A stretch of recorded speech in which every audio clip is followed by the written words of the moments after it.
everybody, and welcome to a brand new episode of Eat My Globe, a podcast about things you didn't know about food. And on today's very special episode, I'm going to be introducing you to someone who not only is an expert on the subject, but also a personal dear friend of mine.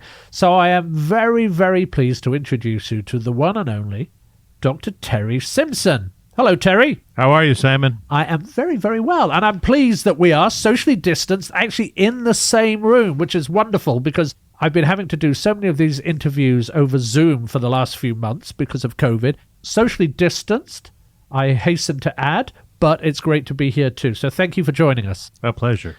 So I should mention for all of those people listening that this episode, which is going to be fantastic, I know, is a follow-up to last week's episode, which was all about the history of diet and weight loss.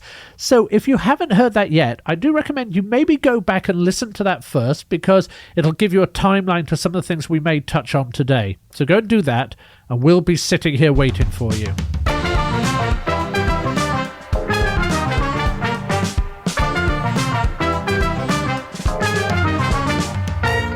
Okay, so Terry, before we go on to talk about today's subject, why don't you tell the people a little bit about yourself and what you do, and so you can share some of your expertise with them later on. Well, I'm a weight loss surgeon by trade. I'm also certified in culinary medicine, and I'm of the strong belief that the best way to lose weight after weight loss surgery and to augment it is to teach people how to cook and not be on any fad diet. And we're going to talk a lot about fad diets today, so I should give people a little bit of a disclosure here just to let people know how we met. Terry is married to April, the producer of our podcast. So she always comes home after the podcast and asks what you meant by the jokes.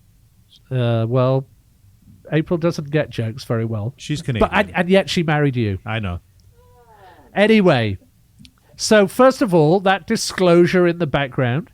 And then also, let's just tell people a little bit about how we met, because we first encountered each other 8 or 9 years ago when I was writing my book, Fed, White and Blue, which was a journey about traveling around America to discover what it meant to be an American through food before I became an American citizen.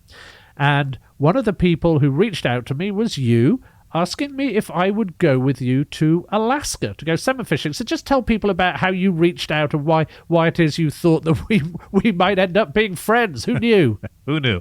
Well, we were both on Twitter at the time. It was kind of an earlier day on Twitter, and we would talk about food and diets and things like that. And then when you're writing your book, you had mentioned you hadn't been to 2 states, Alaska and Delaware. And April said, well, you're Mr. Alaska. Why don't you see if he wants to come? So I proposed. I said, come with us to Alaska and we'll go salmon fishing and you can fill it out.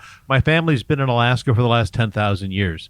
I'm a quarter Athabascan or Alaska Native. It's the largest nation in North America of North American indigenous peoples. And so I'm on the board of the primary care center up there and the board of the Alaska Native Hospital. So I have continuing deep and loving roots for my hometown and go back there often as a board member for the hospital. And it is a wonderful state, and I was very glad now that I visited every state in the United States. You know, Delaware was fantastic to go and visit as well, but Alaska was very special to me. I was very thrilled when you invited me, so thank you. Now, though, Terry, you're here to do a job, to do some hard work for once. So before we go on to the challenge, and as you may know, Terry, if you've listened to the podcast before, and I hope you do, both with April and myself involved, that we set our visitors a challenge. We set them to choose 5 people or 5 things from food history that kind of need to be remembered or brought back to the culinary pantheon.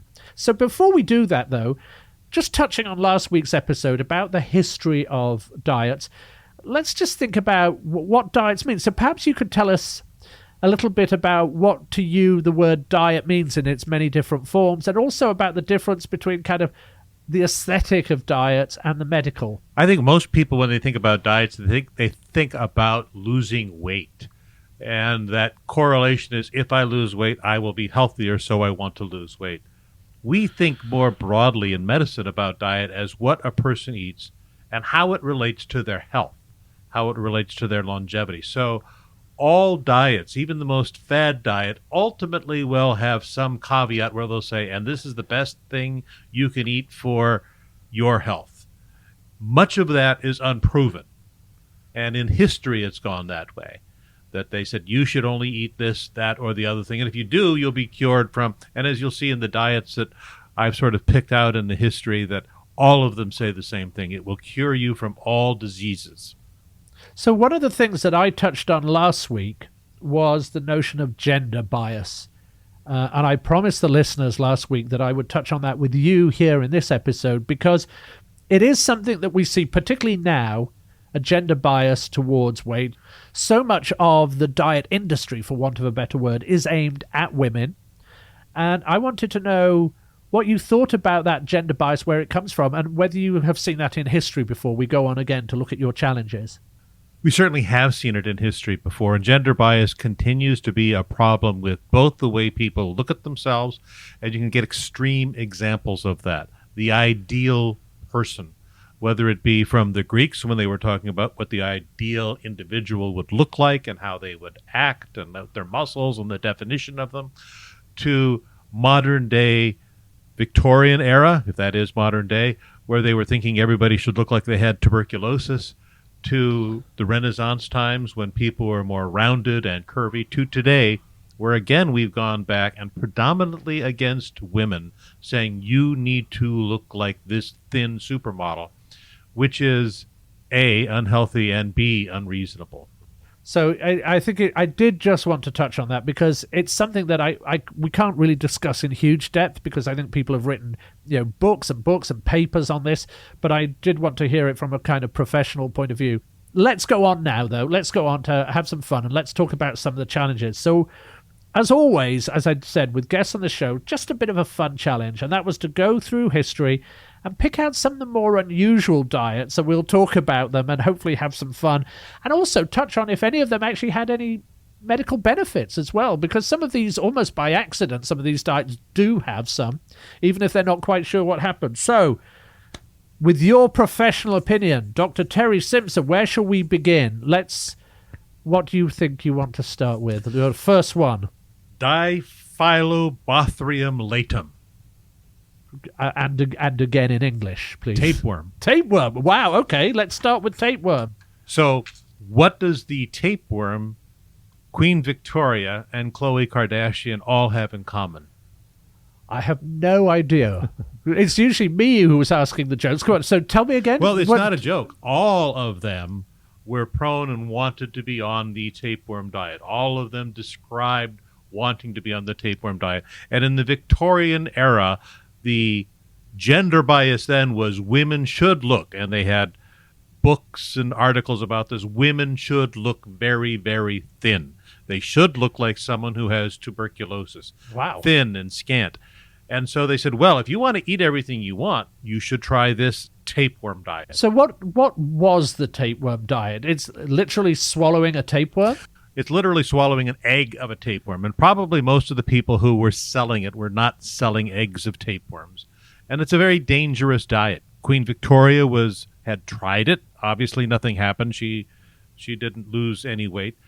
But a lot of people tried this diet. And again, thankfully, most of the time they were selling placebos. They weren't selling tapeworm eggs. So how would that be delivered? So the idea is, I'm going to give you a pill, and I tell you that inside this pill is an egg of a tapeworm, and it will hatch into your intestine, and you can eat whatever you want, and the tapeworm will eat it, and so you won't get as much because the tapeworm's going to get more. So eat whatever you want. It sounds like the perfect diet. And every diet, by the way, loves to have that. Eat whatever you can of these things, and you'll be fine.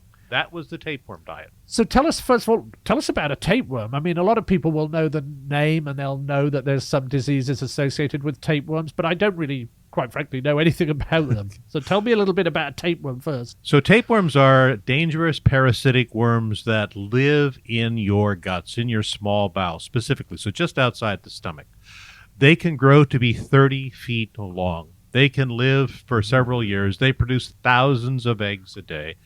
And the problem is, not only do they sit in your gut, but they can go into your brain and cause all sorts of problems. They can go into your liver. So they're a common parasite. They're found on whole grains. So some people who eat whole grains get tapeworm infections because, as you know, even in our as clean as we're trying to be, there is a certain amount of rat feces and insects that are allowed on whole grains, fruits, and vegetables, and they carry tapeworms. The most common source of tapeworms today come from fish, and the most dangerous ones come from fish.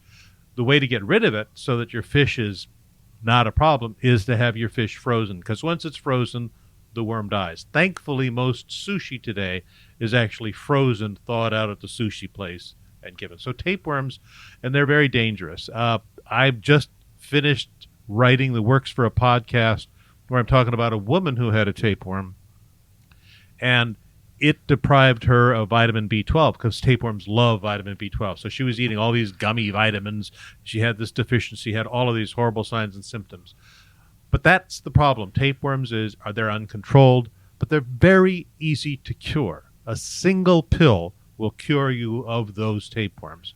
And it's not uncommon for people who love sushi to find a roundworm or worm floating in their toilet after they've been eating sushi, and they're all afraid that something as bad is happening to them.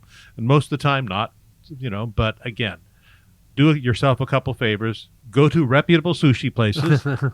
And even in the Middle West, tuna is frozen solid. It has to be in the United States, so tuna is probably the safest type of sushi that you can get. So tell me, let's go back to the history of this. So you're saying this was primarily during the Victorian period? It was, and it resurges periodically everywhere. You will see ads for it now on the internet. People will look and say, well, that sounds like a good idea. There was for a while a place that offered this in Mexico. Khloe Kardashian once mused that she would want to have a tapeworm because she felt she was a little too curvy for where she wanted to be. And when that happens, search terms go up for people saying, oh, that sounds like a great idea. Wow. It is not a good idea. These are dangerous infections, and they can kill you. And was there a particular person who kind of promulgated this as an idea, or was it more general? It was much more general. It's sort of gotten up there, and again, while we think it wasn't a widespread fad, but it was certainly seen, if you look back in the publications of the Victorian era, that people were enamored with this idea and had tapeworm parties.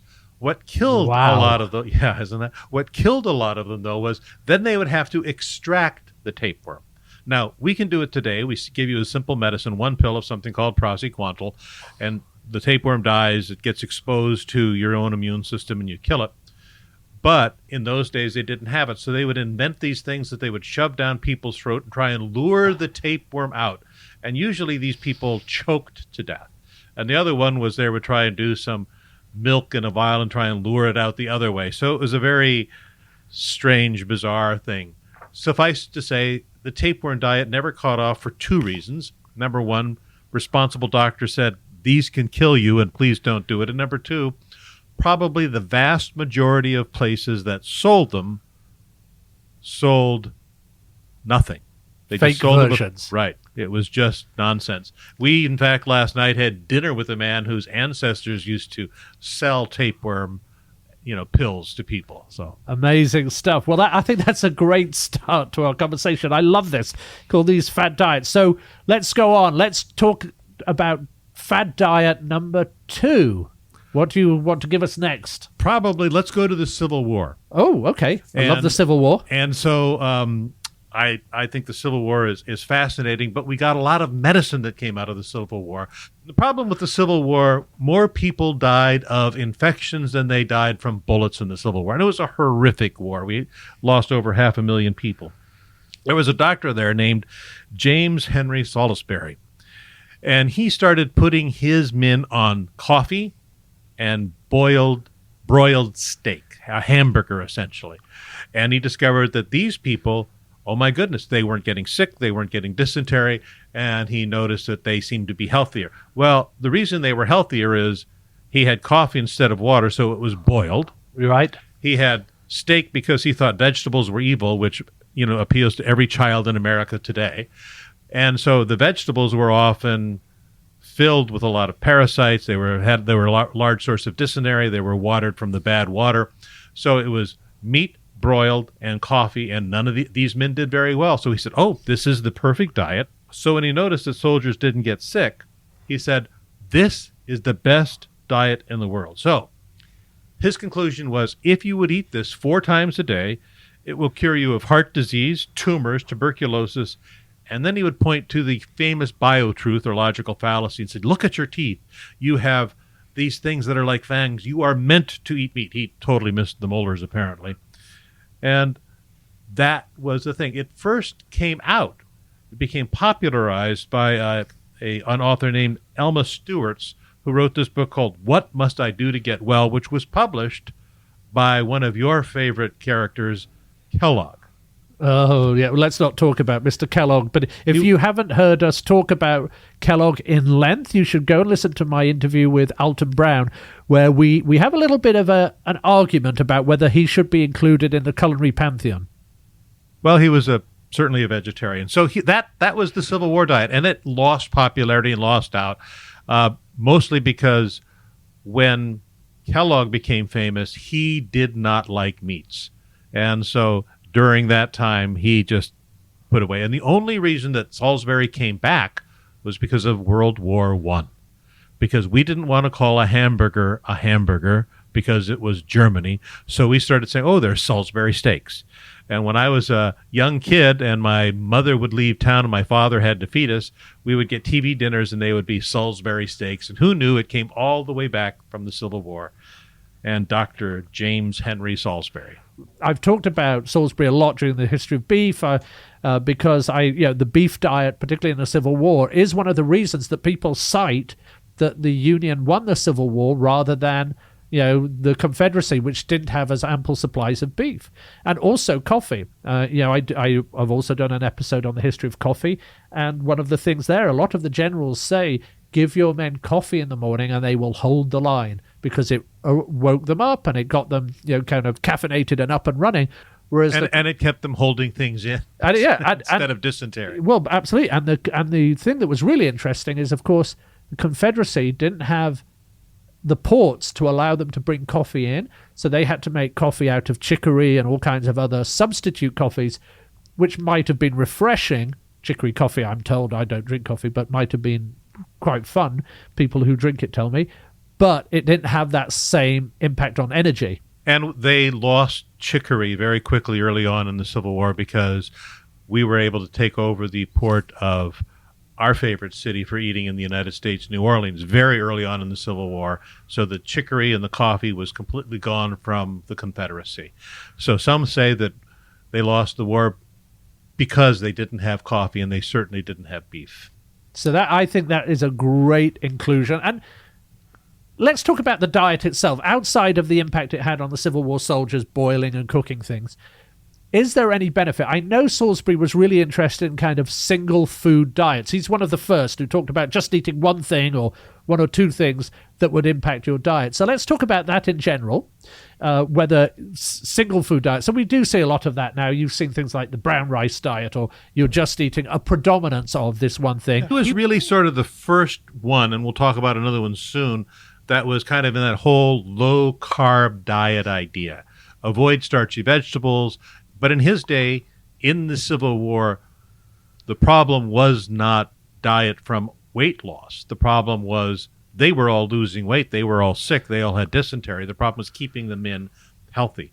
After the Civil War, we got back to a place in the United States where people started gaining weight. And Salisbury got his second bit of fame because people would go on the coffee and pounded beef diet, and they were losing weight.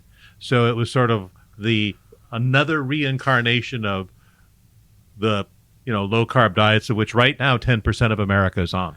Really fascinating how something that we think about now in so many ways, the low carb diets that have been so huge, actually has its kind of origins way back in history, and at a particularly important time in American history. Yeah, but it also came from your neck of the woods.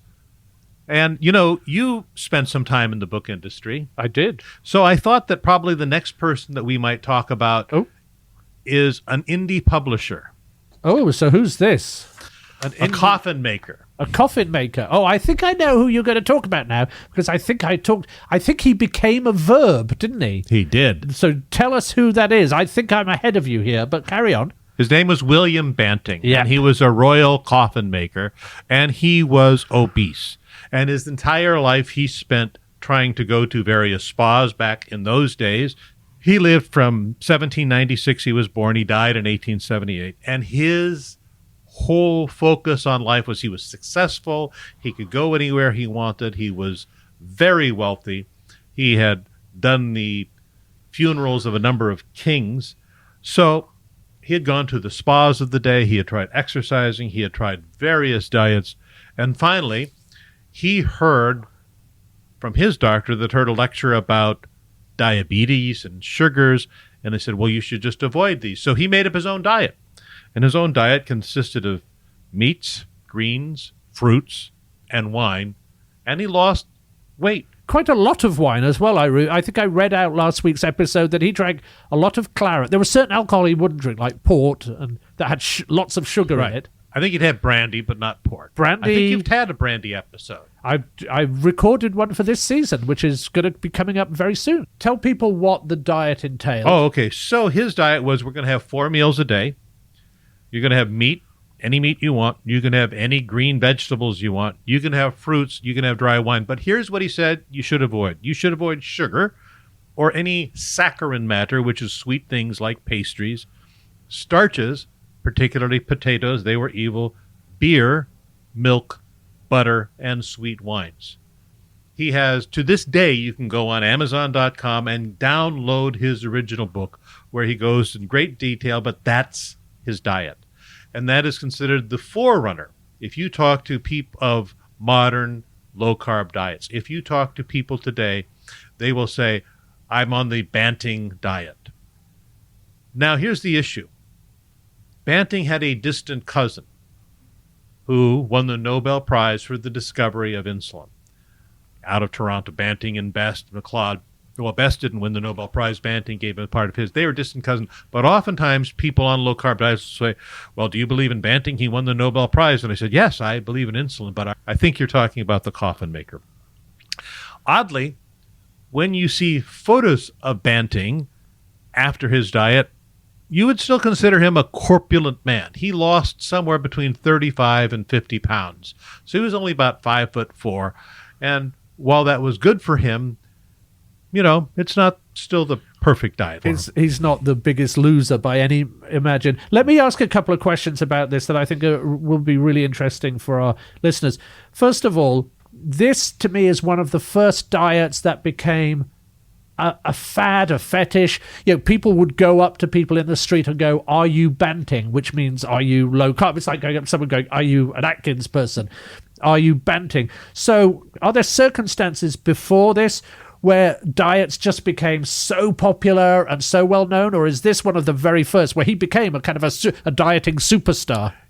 He couldn't find anybody interested in publishing his book, so he self-published his book. It became a bestseller. Everybody who self-publishes books looks at Banting and saying, oh my gosh. He ended up giving it away. He ended up giving away a lot of the money. He ended up giving away the book ultimately, and ultimately it had a publisher. But it was one of the most popular books in the UK for years. And in the United States as well. It was shipped over and republished many, many times, I think I mentioned last week. Yeah, so it became popular, and while his diet also died out again at the hands of Kellogg, because Kellogg didn't like diets that weren't based on grains and things. Banting to this day is considered one of the many fathers of the low-carb diets. And while Banting didn't claim to have a lot of health benefits, Banting actually had a better view of what diet did than most people. So today, like on the Tapeworm Diet or on Salisbury's diet, they will say, oh, it's good for heart disease, cancer, rheumatism, et cetera, et cetera. Banting was actually pretty honest, and he said weight loss is good for all those things, not the diet. Eating these things gets you weight loss. If you lose weight, you'll feel better. Whereas today, modern people will say, well, the keto diet should be good for cancer because cancer feeds on sugar. And it's like, well, so does your brain, you know. But let's talk about the notion of weight loss as an industry. I think Banting is one of the first to kind of help create this industry that's now huge now. It's such a big industry, the weight loss industry. I think I said... I make my living doing this. Yeah, no, absolutely, and you're part of it. But I said last week it's a $72 billion industry if you include everything like bariatric surgery, if you include medicines, if you include, diet products, if you include TV shows, if you include everything. It's a huge industry. Do you see Banting as kind of the big bang of that, or were there people beforehand? No, he was sort of the big one to popularize it then, because, again, we're talking about going into an industrial age where we had people that were going from starving to where people are going to being corpulent. And that's what was happening in the 1800s. Prior to that, the only people who were fat, as we would call them, obese, were the very wealthy. So if you look back at pictures of the Renaissance, you will see these pictures of people who are wealthy people because they're the ones who had their pictures taken, and they are very large. That was considered beautiful in that day. But it's considered beautiful because they had the money to eat. Most people were half starving at the time. One of the things I found really interesting last week, and perhaps we just touch on it very briefly before we move on to the next of your diets, was the connection of this to the Industrial Revolution. Pre-Industrial Revolution, people were out in the fields, they're working physically, they're out there. Then during the Industrial Revolution, when people moved to towns, people were eating the same amount of food, although they probably didn't think of it in calorific terms, but it wasn't being burnt off because they just weren't as active, even at work. Yeah, in fact, the term calorie comes from a term of mechanical engineers, where they were looking at machines. And so the idea of a calorie being that which would cause you to raise the temperature of water 1 degree Celsius. And that was part of the Industrial Revolution. We then adopted it to food, and we determine calories of a food by putting something in called, let's say, a carrot into a calorie bomb, which incinerates it and sees how many calories are there. That's not the best way of looking at diets and weight loss, but that's probably the best way we have. But I want to kind of go away from that sort of huge bit of let's eat meat, Salisbury. I want to go to the other side of one of your favorite antagonists, one of your favorite characters that you had a great podcast about, Dr. Kellogg. Okay. Because what happened was you had all of these people saying, well, look at this. We are eating meat. And so Dr. Kellogg had in Battle Creek, Michigan, as you know, a sanitarium, and all of these people went there either for obesity or dyspepsia, as they called it, and he did not like meat. He had religious problems with meat. He was a Seventh-day Adventist until they kicked him out, and vegetarianism in the United States was the first anti-meat thing, thinking they were going to be closer to God. And cornflakes was that morning meal that people would have to set them straight on the right path. So we had two opposing types of diets when Kellogg came. We had the meat diets of Banting and Salisbury, and then Kellogg came, and he was, as you know, an amazing publicist. He had the best PR in the world, and we went from diets of breakfast where you would have chicken and steak and eggs to diets where you were going to have cereal, whole grains. And those today somewhat represent the competing types of diets that we have today. People who say you should only eat meat and not eat whole grains. People who say you should only eat whole grains and not eat meat. They are both clearly extremists. And the most extreme example of that was a guy by the name of Walter Kempner. So let's skip over Kellogg because I'm going to get angry about him again and some of his rather odd behaviors, and let's go on to diet number 4. Fad diet number 4, Terry, is? Fad diet number 4 is called the rice and fruit diet. Okay. The rice and fruit diet was invented by a guy by the name of Walter Kempner, who came over to the United States as a refugee from Nazi Germany. He knew that he was a nephrologist, a specialist in kidney disease, and people who have kidney disease can't have a lot of protein in their diets because they can't excrete it very well. They don't excrete the urea well. And so they get in trouble if they have high protein diets. So Kempner thought, why don't we try to, and we had no therapy for kidney disease or hypertension in those days, none at all. As you know, FDR died from a hypertensive stroke. What period, sorry to interrupt, what period was this we're looking at? So this was in the 1940s. Okay. And Kempner started this rice diet in about 1939. And he had these fantastic results. These people would come in, they would go on a rice and fruit diet for a couple of weeks, they would lose a little bit of weight, and then some of his patients didn't quite understand his dietary thing. He only wanted them on it for 2 weeks. One woman went off, she was morbidly obese, had what's stage 4 kidney disease, which means today you would probably go on dialysis. They didn't have dialysis then. And she came back several months later, having been strictly on it, lost several hundred pounds, her kidneys were in good shape, and she became the model of what Kempner then said, we have to go for more of this. And what did the diet actually entail? What was it? What he said? They came in to see him, and he sent them away and said, do X. White rice, fruits, fruit juices, vitamins, and irons, 2,000 calories a day. That's it. And so they still have the rice and fruit diet. You can still find it. You can still look it up. There are still pictures of it. Kempner got involved in a lot of the controversy because if people didn't follow his diet, and he would build houses for them, which they called rice houses, he would whip them with a horsewhip. So what? Yes. He had a riding crop, and if you didn't follow his diet precisely, then he would whip them. And anybody who's had patients who aren't following diets precisely, that's not the best way to encourage people. No, I can imagine it really wouldn't be. So, but people did succeed with this diet. They did lose weight. So why, I mean, is it again just when you start focusing on something and you're just eating one or two particular things that you begin to focus more on your food and you begin to lose it then because you're more conscious of what you're eating? Why did it work? Well, I think it worked for a couple of reasons. Number one, it didn't have the high protein, so these people who had bad kidneys weren't being poisoned by themselves. As they would lose weight, they would notice that their blood pressure went down. They noticed that when they looked in their eyes, because they would have diabetic changes in their eyes, that their eyes got better. They looked at their chest x-rays, their electrocardiograms, their laboratory results. So this is probably the first unambiguous diet that we have that shows you get great improvement with weight loss that was clinically done. So even though he was kind of a strange guy and whipped stuff, people. Yes. Even though he had all of those, and it seems like,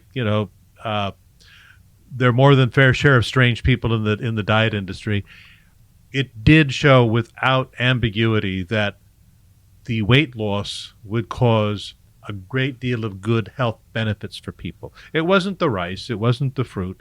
It was the monotony of it. This is all you could eat, but people lost weight. Now, this is completely disbelieved by the adherent people of the keto low-carb diets who said, how can you lose weight on rice alone? How can you lose weight on rice and fruit? It's all high carb. And I think that they just have never gotten out of the United States and seen that 1/5 of the world eats rice as their main source of carbohydrates. Or ever been to Italy where, if you go to Italy and you're in Atkins and you see, oh my gosh, all these people are eating pasta and they're thin. How can this be? So it's sort of the yin and yang of diet industry today are those extremes. I do think people get very zealous about their diets, and it can be the only thing that works. And we'll talk about it in the end, because I'm going to ask you, after we do challenge number 5, after we do suggestion number 5, I'm going to ask you, even though this is a history podcast, not a health podcast, to just maybe give some general advice to people, if they were looking for more health. So let's go on to diet number 5, the final one of the challenge. So far, I think they're all really, really interesting. I'm still quivering a bit about the tapeworm diet, but we'll carry on. You prefer being whipped? Well,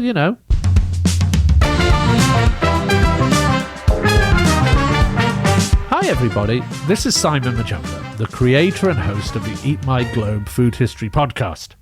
Now, those of you who have been listening to the podcast since we began over 2 years ago, nearly 50 episodes so far, will know that we have never sought out sponsorship for the podcast. It's very much been a labor of love. However, along the way, a large number of people have approached us suggesting they would like to support the podcast. And so, we have opened up a page on patreon.com to allow those of you who listen regularly to do just that. Any support we will get will allow us to purchase research materials, buy ingredients for recipes, and maybe when we can get out and about to bring you some very special in-the-field reporting. But, and this is really important, this is not just a one-way street. For varying levels of membership of our Patreon club, there will be access to fantastic Eat My Globe swag, including that incredible chopping board so many of you have written to me about, recipes based on historical periods about which we chat each week, video shout-outs, signed pictures, and even along the way some very special episodes just for members. So, if you've enjoyed the episodes of Eat My Globe you've listened to so far and would like us to make many more into the future, do head over to www.patreon.com/eatmyglobe and consider taking out a membership. Any support will be much appreciated. Remember, that's www.patreon.com/eatmyglobe. So thank you very much. Keep listening. So let's go on. Terry, a final one before we have some more general comments. Tell me about diet number 5. I'm going to talk about somebody that every time I hear him referred to, I think of you. Oh, really? Horace Fletcher, the great masticator. I'm glad your pronunciation is good. So Horace Fletcher, and mastication means chewing. Horace Fletcher was born in about 1849, died in 1919. He had the belief that you were meant to use your teeth. And he said that nature will castigate those who don't masticate. Now, Horace Fletcher was a former football player. He was a very strong person, and he would chew food until there was no flavor left, until you had no choice but to swallow it. So if anybody wants to try this, start chewing food a lot. He said, what, 32 times? 32 times was a minimum. He thought you should chew it 100 times. Wow. And if you've ever tried to do that, it's pretty hard to do. And our friend, John Harvey Kellogg, would always put in his big banquet tables big signs that would say, Fletcherize. You should Fletcherize your food. And he also became wealthy by publishing his diet, by saying, if you just chew your food, you will lose weight. And he would promote himself by saying, I'm very strong because I do this. And he would go, even in his 40s, he would deadlift over 300 pounds. He would go challenge the young athletes, the college athletes at Yale, to feats of strength, and he would always win. Now, that was just because he was genetically strong and he worked out, but he attributed it all to his mastication. So he would, let me just get this very clear, because, you know, we've all heard of this when we were, my parents always say, chew your food and all of those things. But he would eat any food, and it was just the process of chewing that would make the difference, or he would eat specific foods and the chewing was an added benefit? Well, the reason that Kellogg liked him was he did not like meats. He believed very strongly in a whole grain diet and a lot of legumes. And he also had sort of these strange ideas that if you chewed it well, then if you would examine your fecal material, it should have no smell and should be small, and that's good. Because in those days, everybody in the Kellogg industry and stuff, in fact, they even sent to the government the samples of their poop and saying, see how strong we are. They mailed the federal government poop. I think people still do that, but not for very different reasons, I'm sure. What I'm really interested in, how these diets become so popular and then how they begin to fade away. So I do remember, reading about how Fletcherism took over. Again, it becomes a verb. To Fletcher was to chew your food at least 32 times. How did it begin to fade out? When did people suddenly go, well, this is... Because he died at age 69. So it didn't actually particularly help his longevity. No. So like I said, he even though he thought that this, like many diets, would cure one of alcoholism, anemia, appendicitis, colitis, and insanity, he ended up, and he was very popular at the John Kellogg thing. Like I said, they had the banners, Fletcherized, and then he died at age 69. And so then people said, he's dead, so he wasn't around to promote his diet. And everybody said, I'm kind of tired of chewing my food. And all of us, if you were to look around and spend some time at the dinner table, all of us have a certain number of times that we typically chew food. So if I were to watch you, I'd say, and I have, you chew food 12 times before you swallow it. Your wife chews food 13 times before she swallows it. I chew it 3 times before I swallow it. We're all different, but we're all remarkably consistent. So it's very hard, it would be very hard for you, and all of us have tried it, to Fletcherize, because it's just a lot of work. Very boring stuff. Now, I have a question, though, about Fletcher. I think is interesting, and also relating to some of the others that you've talked about. A lot of the diets you've mentioned so far have come from people who are suffering from obesity themselves. Obviously, Fletcher wasn't. He was in pretty good shape until, obviously, he wasn't at the age of 69. So what do you think that is? Do you think a lot of these diets are just people trying to look at their own situation rather than being altruistic and looking outside to other people? Or I don't think in the diet industry there's a lot of altruism.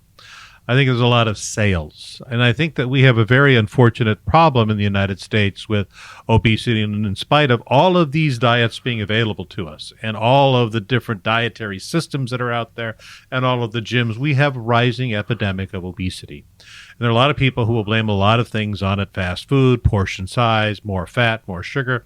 Diet is something that's always with you when you look at yourself in the mirror, when you are young and you want to date, or older and you want to date, and you look at yourself, you want to feel as if you look good. And if you've gained a few pounds or more than a few pounds, it's something you see and bothers you every day. These were just people who are very good at, first they lost weight by whatever system they had, either eating single food items or lots of mastication. They were very good then at promoting that.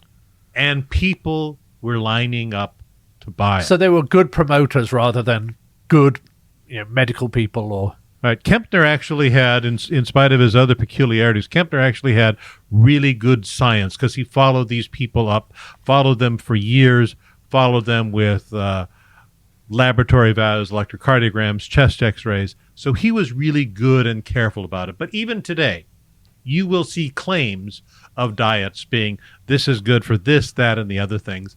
And there is a lot of real science in it, but what you find in the bookstore or online is not a lot of good science. You see a lot of fad and not a lot of science. And by fad, I mean, this is the thing that's going to take off.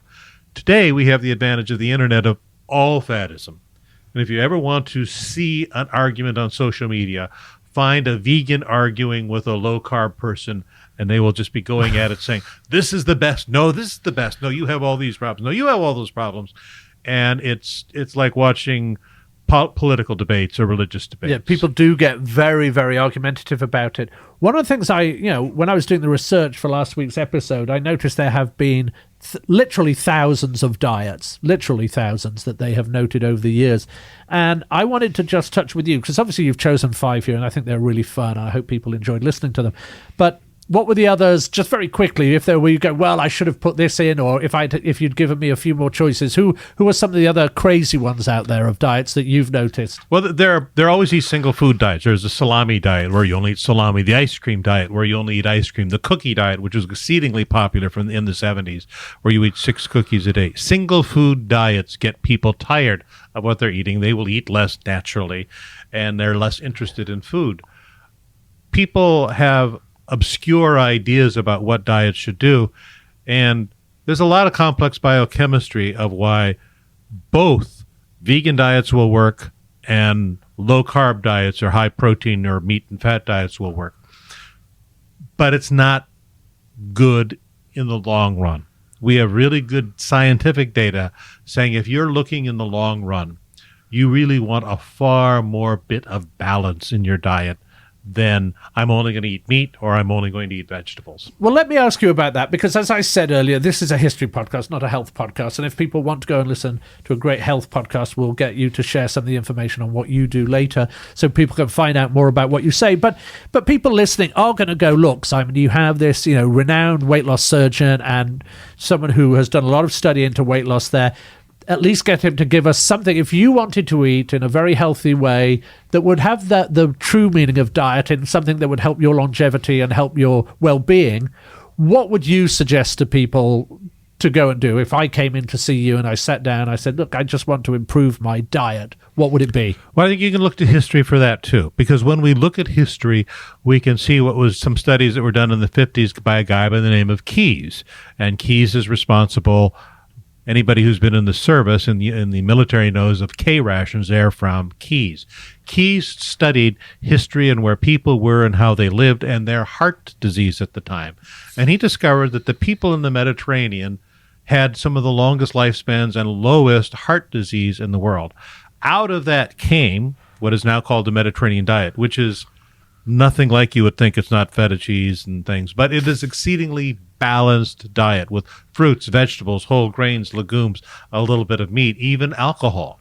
So I like promoting things that work. And when we look in history, those people in what we now call the blue zones lived a long time eating that balanced diet. And that's what I recommend to my patients. And the thing I think about those regions, and we've actually spent time traveling to those regions together. We've been to Greece and we've been to Spain and we've been, traveled around, is all of those countries also treat food with an element of joy. They have a real passion about their food. They love eating. They're not afraid of it. One of the things I'd like to touch on finally before we go is we seem here, particularly in the United States, food seems to have become like the enemy. It's terrible. I think the worst thing in the world is to demonize food. And I don't care what it is. I mean, while I don't like Doritos personally, I don't think they taste good. And I recommend that people avoid them if they're trying to have a balanced diet. I don't think it's ever good to say this is the enemy. I think you have to look at things and say it's a balance, and food is to be there and to be celebrated. And I remember going to Sardinia and sitting down, and they said, would you like some marinara sauce? And I said, sure. So they brought these beautiful whole wheat noodles, and then there was this beautiful sauce, and there were langoustines and fish, and it's like, oh, marinara, I get it. It's not that red sauce in a can. It's real foods. Or going to San Sebastian in the northern part of Spain and going to the markets, and there are all of these fruits and vegetables. They just look so colorful and lovely, and you bring them in and they cook them so beautifully. So I think that when we celebrate food and we say these things are good for us and let's learn to cook them and eat them well, that's where we're getting back to health. When we get into the idea of, oh, well, instead of having protein in terms of meat or fish, let's give you this bar, I think we're losing taste. I think we're losing the love of food. I think we're losing the great thing about cooking. So I think we need to embrace food again and love it again, as opposed to, oh, we shouldn't eat that. And let's break it all down to this chemical composition that you can eat in a shake. And isn't this perfect? It's like, no. I think that's a great way to end this part of the podcast before we go and ask you some fun questions, that perhaps the best diet of all is just to celebrate food. Yeah.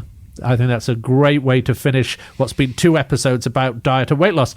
But again, we're going to give people all of the information of how they can find you. I know you have a really hugely growing TikTok presence right now, which is amazing, where you share weight loss tips and you tell people all about different things, which is great. And I know you have a big social media profile, so we'll get people to go to look there and they'll come and ask you questions. And please do that, because Terry is a really, really fantastic resource. But we always like, before we go, to ask some fun questions of everyone here. We've got some great answers from different people over the years. So, finally, let's have these 3 questions. If you were a meal, Dr. Terry Simpson, what would it be? If I was a meal, I would be rack of lamb. Ooh. Because it's succulent, rich, juicy, and tasty. Wow. Okay, that's a good one. I like that. Okay, now this is one that I get really interesting answers to. If you could select any single meal or any period in history in which to have that meal, what would it be? Today. I think today is the best time. People will talk about, I would love to, of course, have Escoffier cook for me. That would be fun. I would love to try the wines that Thomas Jefferson did. But today, we have the most amazing things. So I can have a fish caught by my brother in the Copper River in Alaska. So it's flown down here to California, and I can eat it today that he caught this morning. I can get food from anywhere in the world to my house in 24 hours. We have the most amazing food. We have the freshest food. Our wines are probably far better than they ever were. Our methods of preservation are better. So, in any time to live for food, today is it. I'm excited to see what we can do in the future, because we can keep doing this in the future. That'll be amazing. But I mean, think about it. When I grew up, the only fish that I knew of were the fish that were where I grew up in Alaska. A lot of salmon, halibut, red snapper. I never heard of a Patagonian toothfish. I never heard of eating urchin. You wouldn't eat urchin. Those are something you avoided when you were in there. I mean, this is an amazing time for us to live and eat and celebrate food from all over the world. So this is where I would choose to live. I'm very happy in this place. Very excited. That's a great answer. I really like that. And finally, what would you consider to be the most important food invention in history? One thing. Heat. The ability to denature proteins and vegetables has allowed us to unlock their nutrient potential. The human digestive system is only so good. It can only do so much. Without heat, we don't get the nutrients that we can get out of vegetables. Without heat, we can't break down the meat. And there was a pretty good evidence that was shown that once we developed fire, that our brains got larger.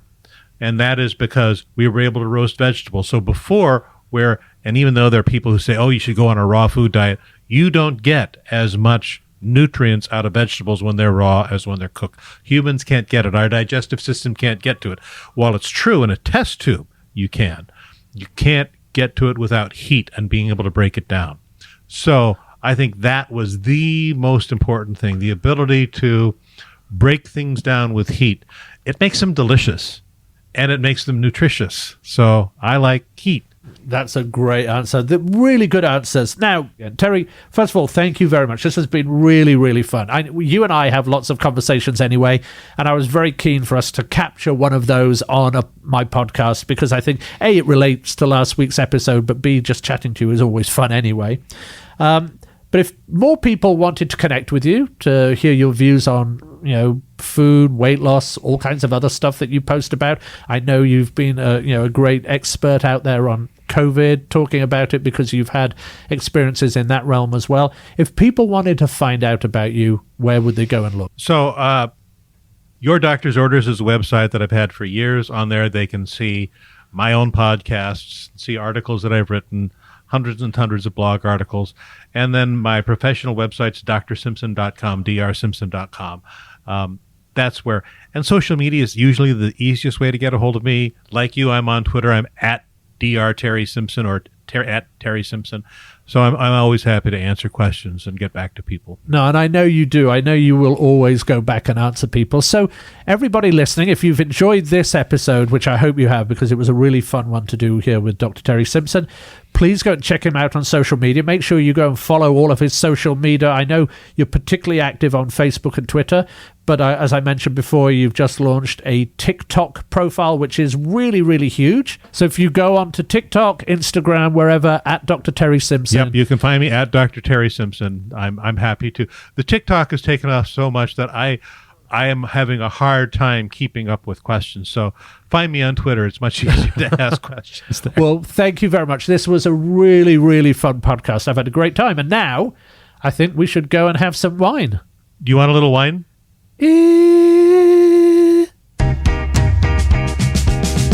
Do make sure to check out the website associated with this podcast at www.eatmyglobe.com, where we will be posting the transcripts from each episode, along with all the references and resources we used putting the episodes together, in case you want to delve deeper into each subject.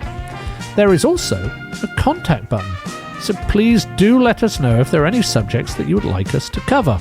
And if you like what you hear, please don't forget to subscribe, recommend us to your family and friends, and give us a good rating on your favorite podcast provider. That really makes a difference. Thank you, and goodbye from me, Simon Majumdar, and we'll speak to you soon on the next episode of Eat My Globe, a podcast about things you didn't know about food. The Eat My Globe podcast is a production of It's Not Much But It's Ours and Producer Girl Productions, and is created with the kind cooperation of the UCLA Department of History. We would especially like to thank Professor Carla Pastana, the Department Chair of the Department of History, and Dr. Tawny Paul, Public History Initiative Director, for their notes on this episode. Also, a huge thank you to Sybil Villanueva for her help with the research and the preparations of the transcripts for this episode, which can be found on the website.